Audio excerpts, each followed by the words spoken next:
Hi, good morning. Thanks, Chris. Good morning, everyone. This is my first time here. It's really exciting for me to be in this building. It's one of my favorite buildings in the city. I used to hang out here a lot in high school because I was cool. So it's nice to come full circle and be standing in this room here with you all. My name is Evan Saskin. I'm the president of Blue Lion Building Corporation, and I'm an architect, I guess, first and foremost.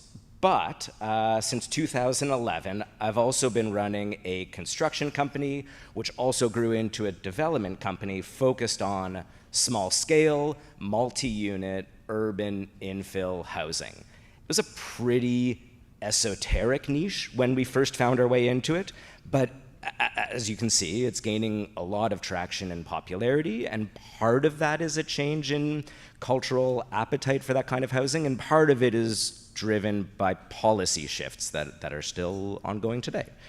All of our projects primarily share in like three common criteria, and the first is that they're always small in scale. We're looking at 2, 3, 4 unit projects with like 1,000 to 3,000 square feet behind each front door. And that really allows us to get them easily approved, easily financed, easily designed and built, relatively speaking. And importantly, like a small scale development like that has always allowed us to focus on meticulous craft and unique layouts to everyone so that they really feel like one-off houses. The second kind of common criteria between all of our projects is that they've existed like exclusively in urban infill sites, pretty much in Toronto's core, moving into the West End. And that has really allowed us to like take advantage of existing urban infrastructure and servicing while creating more housing on like underutilized sites where everything exists to already support them. Yeah. In terms of land acquisition, over the past decade of just like stratospherically rising land costs, we've always managed to buy land non-competitively because we rely on seeing potential in sites that other people don't see. And then the third, and maybe the most important common criteria, is a really uncompromising attitude in terms of design and construction quality, yeah? And so when it comes to like replicating building designs, and I'm looking to see if anyone from my own team has made it here yet, because they'll be groaning at this, we insist on every site is unique, and so there isn't like any broadly replicatable one-size-fits-all solution. We're starting from scratch every time, and that results in housing that feels like a custom house. Yeah? So we're forever experimenting with new materials and building systems and layout organizations and site planning and relying really on those like classical Vitruvian ideals of like strength and stability and beauty and utility to inform all of our decision-making processes. So I guess that's how the architect hat never comes off.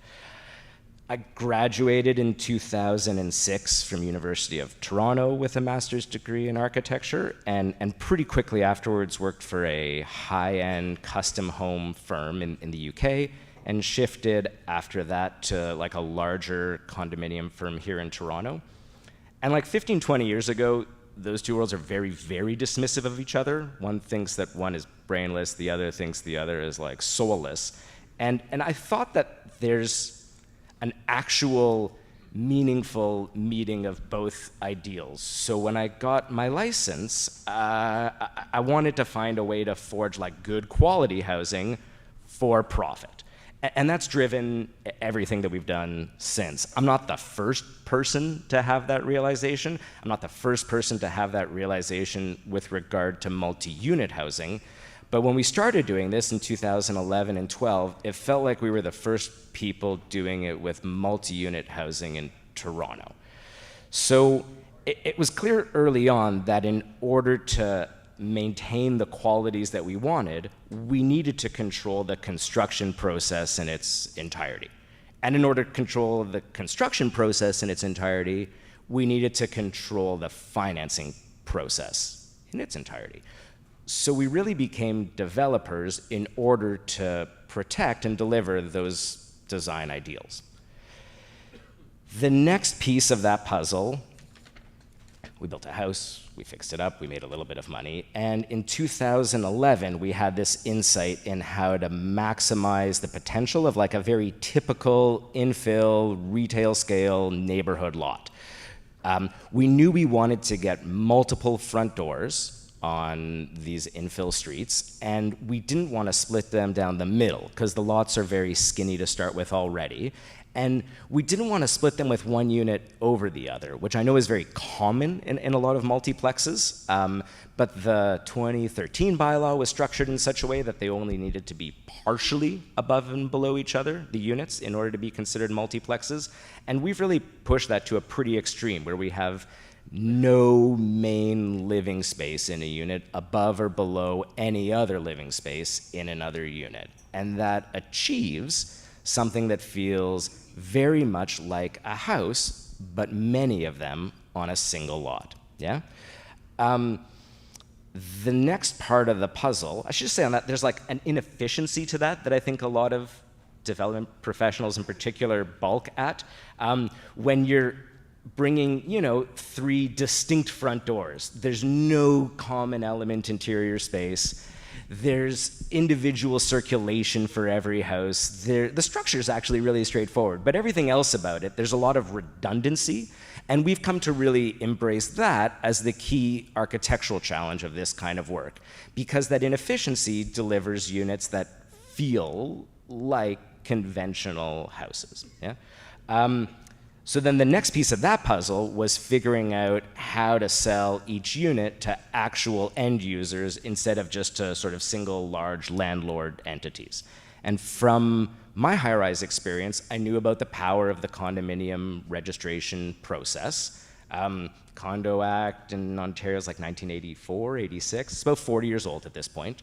And it's a bit of a dirty word. Like, I think high-rise residential and condominiums have always been very synonymous in Toronto. And so we found that we were pushing up against, when we say condo, people think like glass tower, shitty envelope, greedy developer, petty board, money laundering, leaky, underfunded reserve. Like, there's just a lot of negative baggage with the term.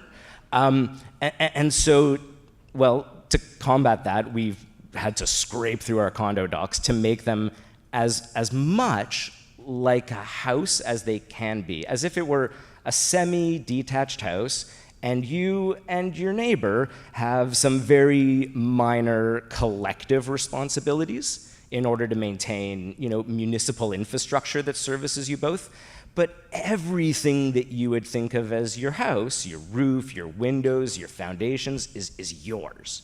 And that was a real pivot away from conventional condominium understanding. And as we've seen, these are a bunch of buildings that we've built in sort of schematic graphics. As we've seen each unit in these trade hands multiple times, it seems that there's been a very consistent uptake in the market. There are always some people for whom living in a condo is like a deal breaker.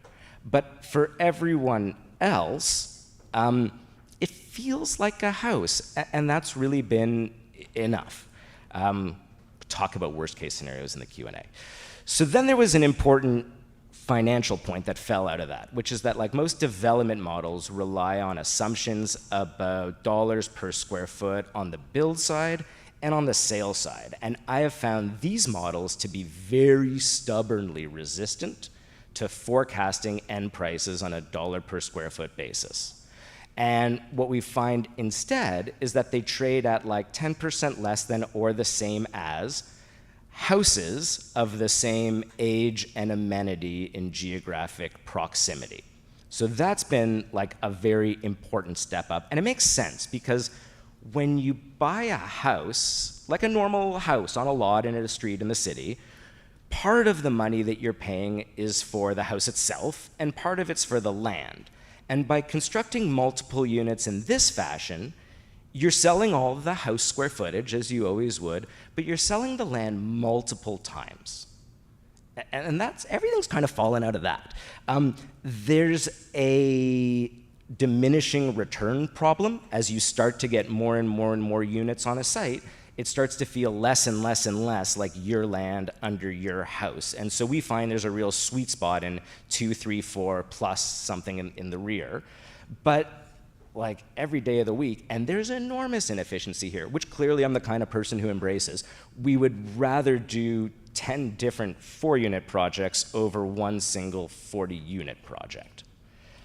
So that's the essence of our development thesis. Like, find lots where we can resell the land a few times, design the units to feel house-like, over-deliver on design and construction quality, and repeat. Our approach, yeah, it's not without its challenges, from navigating this sort of complex approvals framework, which is constantly shifting in the past decade, managing condominium corporations until they can kind of take off and be self-managed. Like, let's just say the road to success has not been smooth, nor is it over. But within these massive regulatory shifts, I think the next decade is going to bring this model to every corner of the city. And I think the way it happens is for dozens and dozens and dozens of other small-scale developers like us to put their own spin on it and deploy it broadly. So, thanks very much for letting me be here today, and look forward to the Q&A and meeting you out here.